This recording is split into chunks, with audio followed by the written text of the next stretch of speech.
This story comes from a post shared on an obscure internet forum.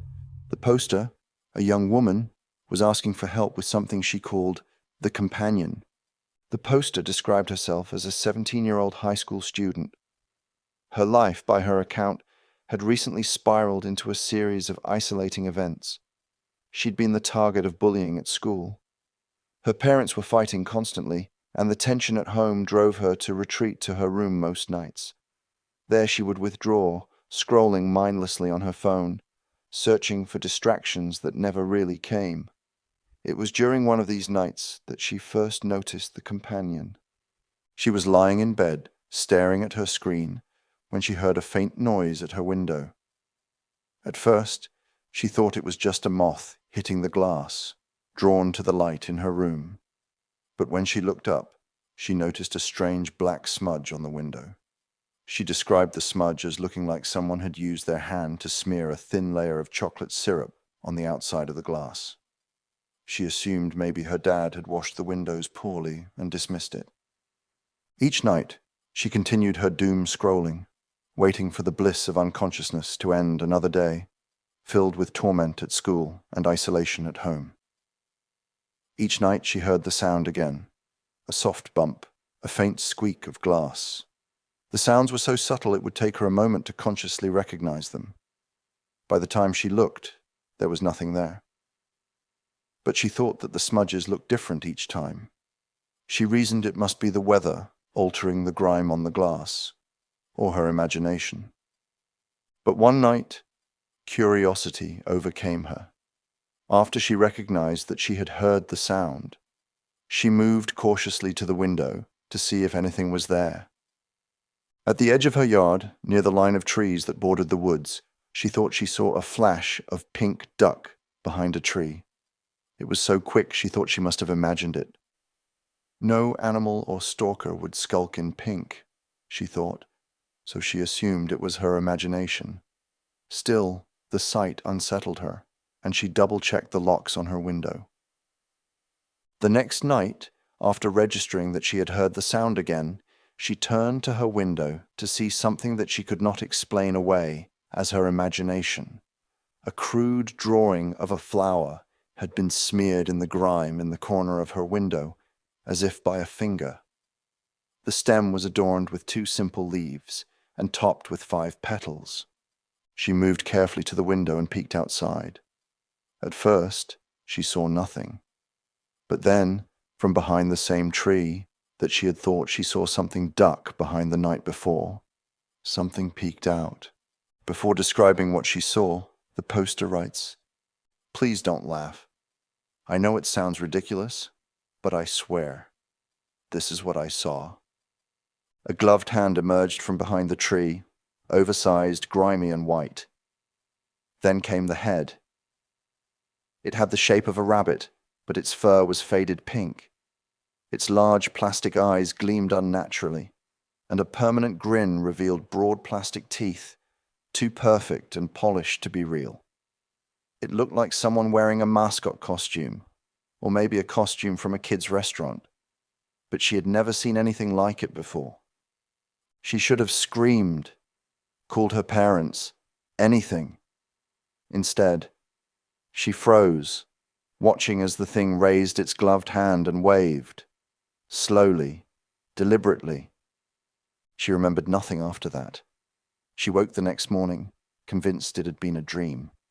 But when she looked at the window, the bottom was filled with more crudely drawn flowers, and above them was a single word, "Help," punctuated with a question mark.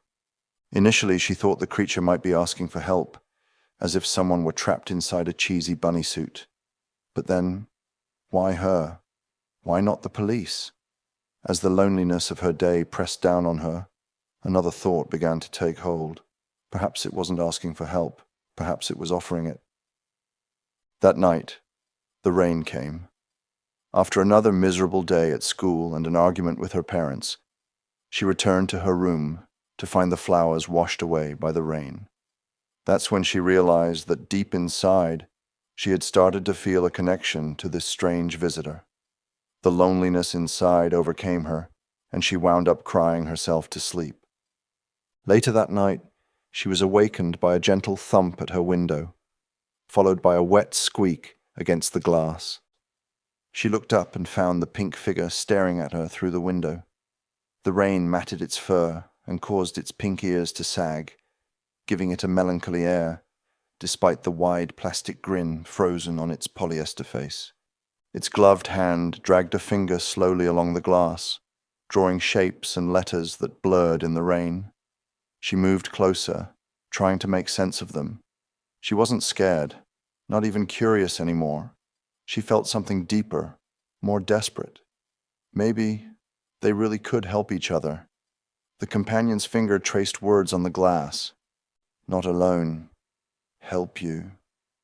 Help me. Its movements were jerky, unnatural. When she reached the window, the creature stopped. It pressed the palm of its gloved hand to the glass, empty eyes locking onto hers. She hesitated, but felt an aching pull in her chest. Slowly, she raised her hand and pressed it to the glass.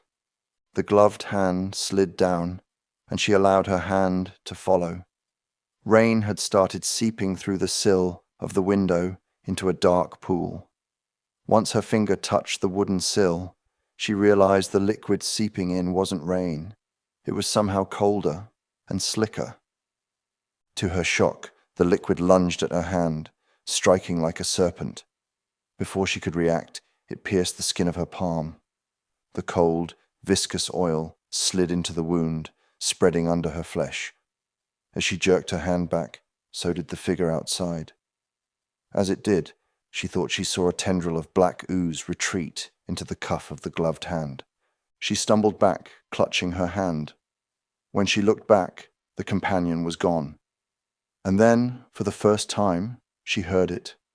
A voice, soft and invasive, whispering in her mind, "Now we are not alone."